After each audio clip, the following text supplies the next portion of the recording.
A very good evening to our viewers. Thank you for joining us tonight on the Evening Review. My name is Toiwan Jabela, your host. Tonight on the platform, we are joined by Nomvula Mokonyane. She is the first Secretary General of the African National Congress of South Africa. She's here, of course, to attend, or she was here to attend a series of events that happened with our inauguration of a new president, which also transcended later into the appointment of a new cabinet. And we are here to speak to Ms. Mokonyane just about the relations between the two countries, as well as between her party and the ruling party in Namibia, Swapo. Thank you very much, Madam First Secretary General, for making time. I suppose your visit here as an official of the party is mostly because of the relations, these historic relations between Swapo and the ANC. If you can walk us through the context of that relationship. Thank you very much, Toivo, and good evening to your viewers. Thanks for inviting us. Indeed, we've been here, not only now, but we've been in Namibia at a time when Namibia was preparing for its own first democratic elections 35 years ago. And therefore, coming here is again a demonstration of our solid relationship of the two countries, given their commonalities with regard to the historical colonization of both. That time it was not even Namibia, Southwest Africa, as well as South Africa, and out of our common form of oppression and exploitation, the two liberation movements found it very important to interact, not only for the freedom of our individual countries, but for the freedom of all oppressed and colonized nations in the region of SADC, in the front line then, as well as throughout the continent. And because of how our forebears were able, even during the time of illegality when they were banned, to establish the relationship outside of their countries of origin, solidarity between the two became very strong because we're all fighting a common enemy. We are also told by those who came before us that there was not only solidarity, but sharing of resources for freedom, sharing of resources to fight the enemy, sharing of communication platforms, even at the level of the United Nations, before we gained our independence and before Swapo gained its own independence. The ANC, together with Swapo and many other liberation movements, also enjoyed the support and solidarity of other peace-loving nations, such as the people of Palestine, whilst they were living under the treacherous conditions of the undermining of their rights by the apartheid Israeli government. But they stood with us. The Cuban people housed and developed young people of Namibia, of South Africa, of Zimbabwe in the island of youth, and together they worked. The very president, who's the commander-in-chief today here in Namibia, worked with many, including Comrade Thabo Mbeki, Comrade Nkosazana Dlamini Zuma, and many others on the international front when she was the chief rep of Swapo then, because chief reps were alternative ambassadors of their countries and representing the liberation movements. She worked tirelessly with many of us and many others. President Sam Nujoma, may his soul rest in peace, was one of those who championed the ushering of democracy here in Namibia. The ANC then were even not unbanned under the United Democratic Front, which was a mass democratic movement.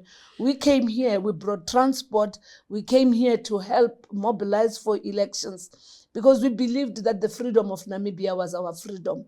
And hence, if you fast forward today, we were not just here for the inauguration and celebrating the successful appointment progressive of the cabinet collective of 14 women and 11 males, but also to celebrate the 35th anniversary of Namibia. We were here during the elections.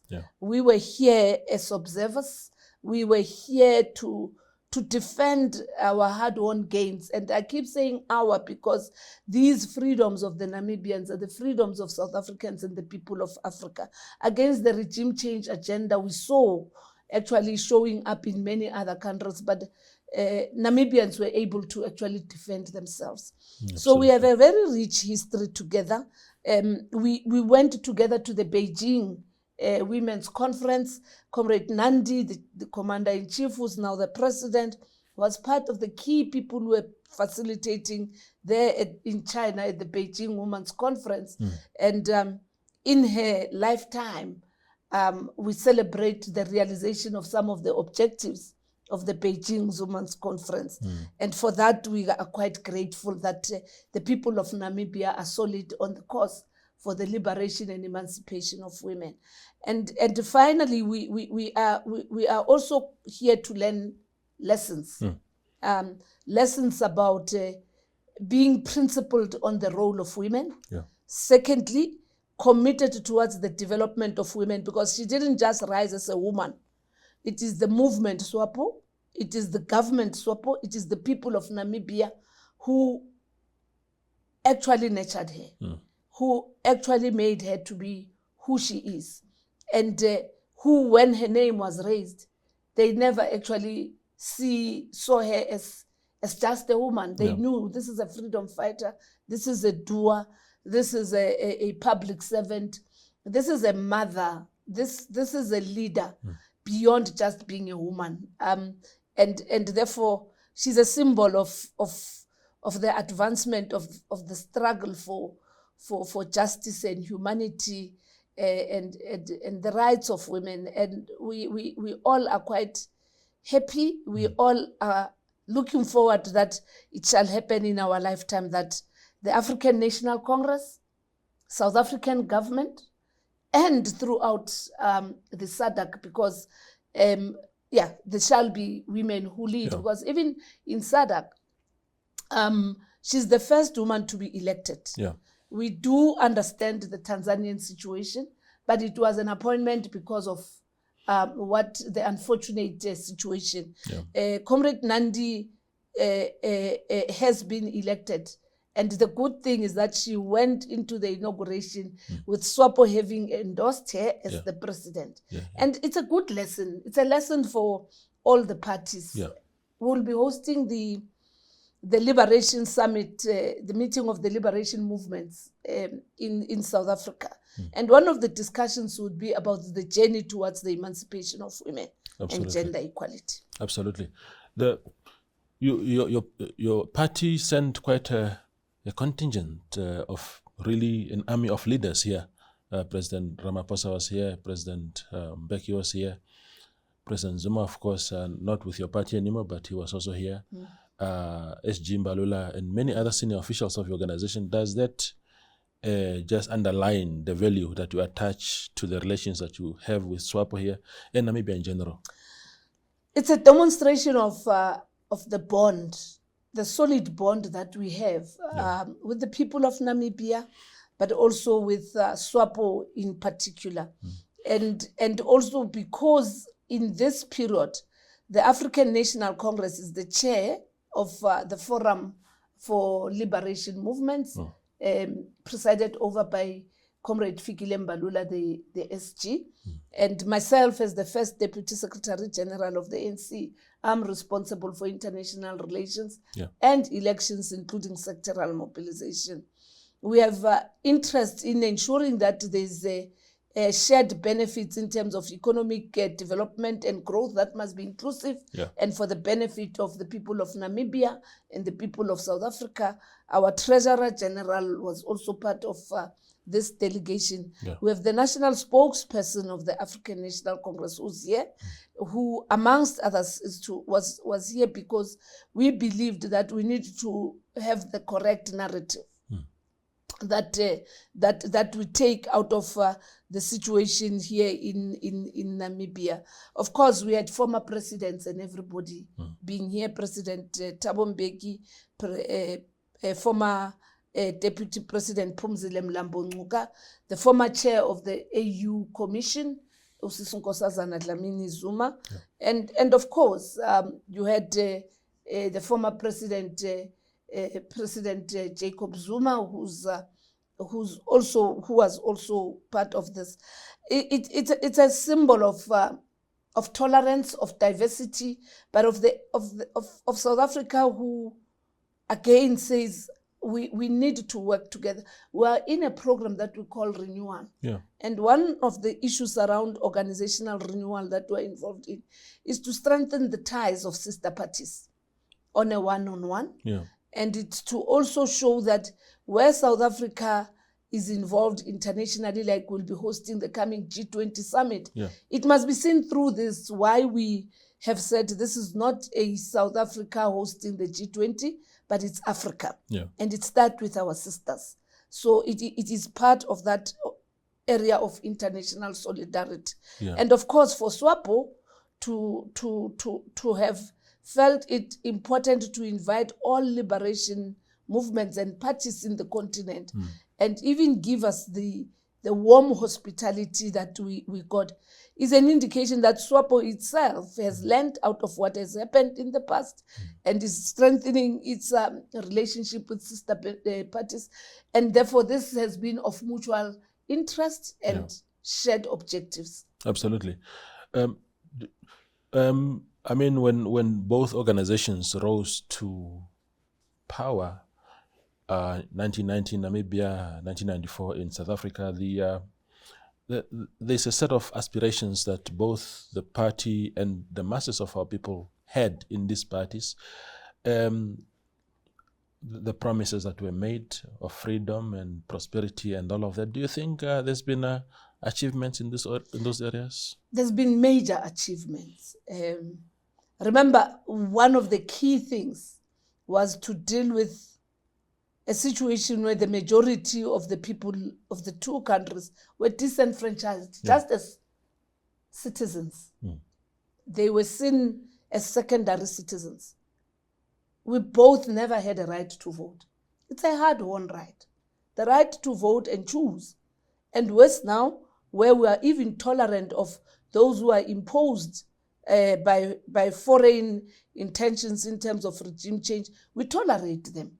You remember what Swapo has gone through up until these elections had to be verified by the courts. Yeah.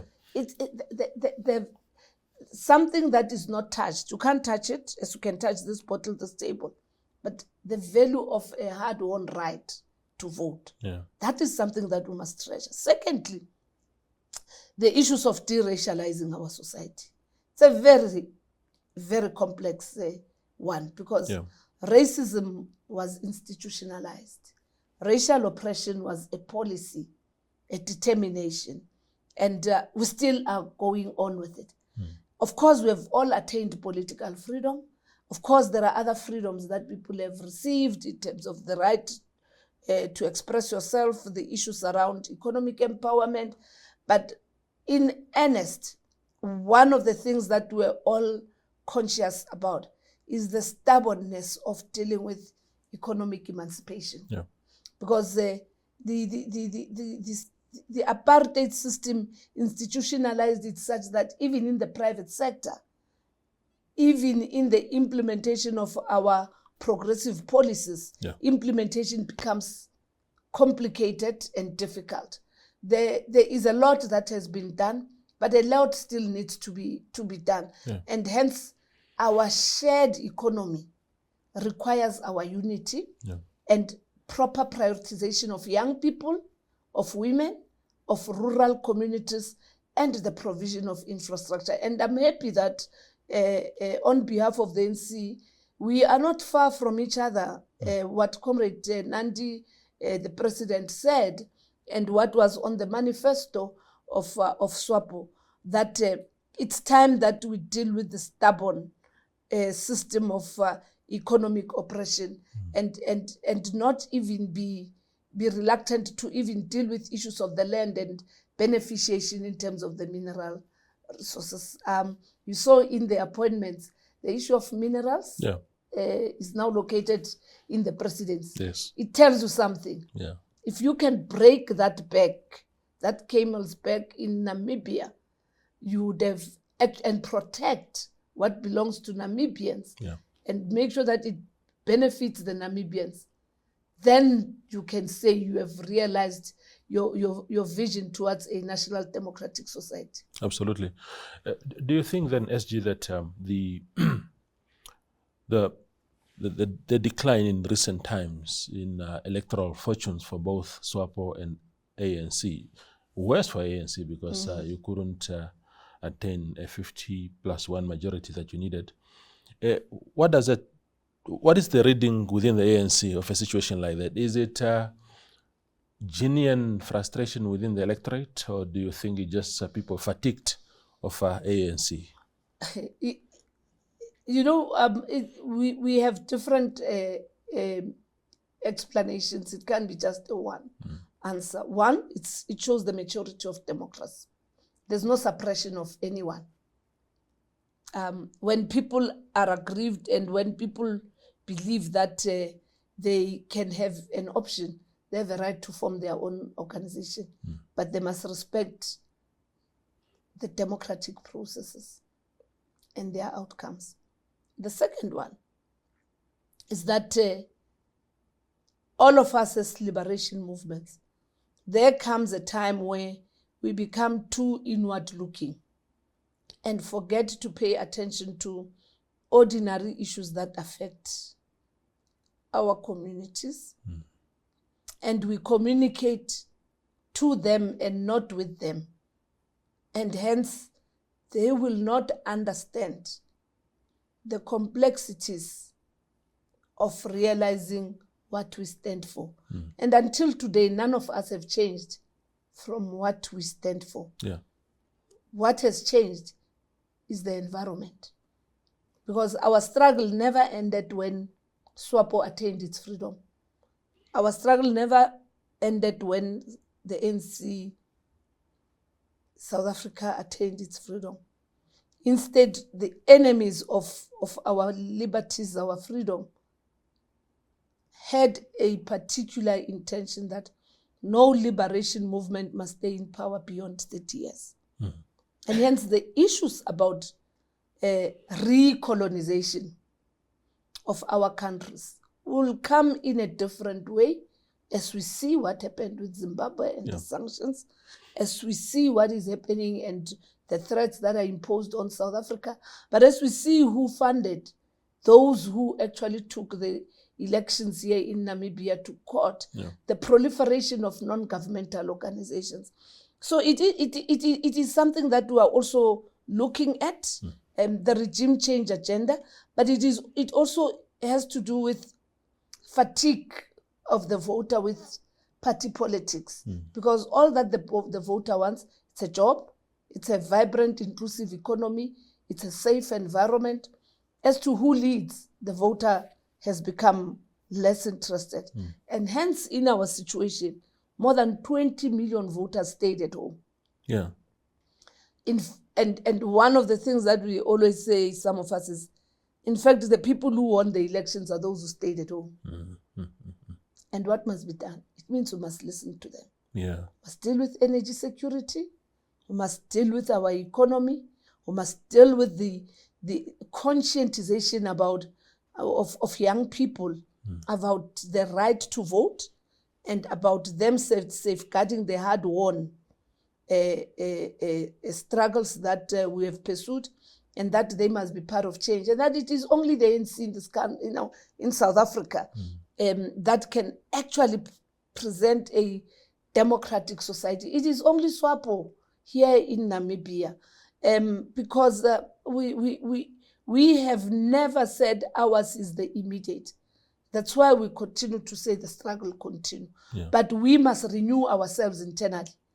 Our conduct, our appearance before the people must show that we have listened, we have heard them, and therefore we will be able to renew ourselves such that they don't get tired of us because we are corrupt. They don't get tired of us because we are not accountable.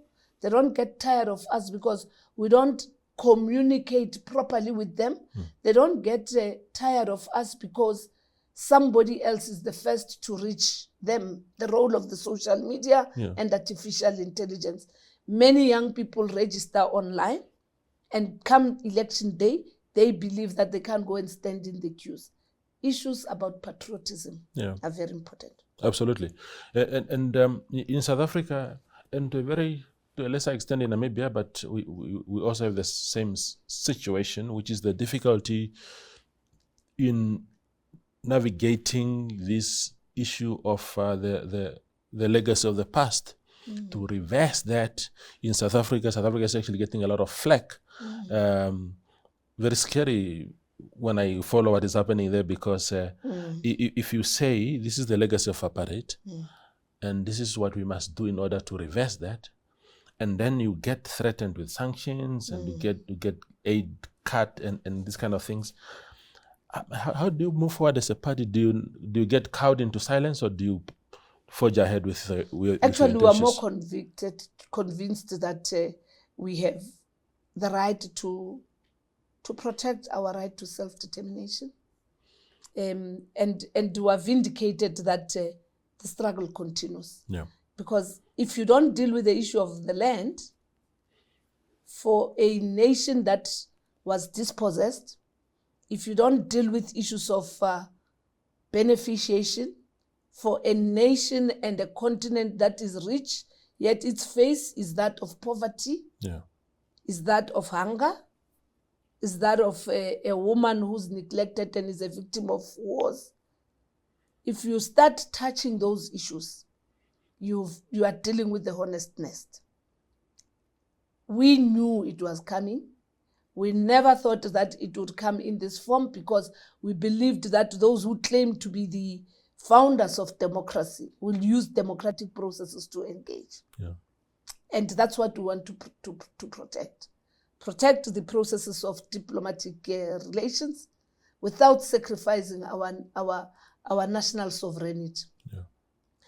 And the devil and the demon of racism that is beginning to rear its head in South Africa, supported by others in the world, also indicates that a lot still needs to be done. Because people have been comfortable, and because of misinformation, they become jittery. Because all that is happening, it's misinformation. The expropriation of land is something that has to happen for urban development, for rural development, for food security, so that we de-racialize Alexander Township and Sandton. They must not actually be a clear picture of black and white, rich and poor, apartheid and freedom.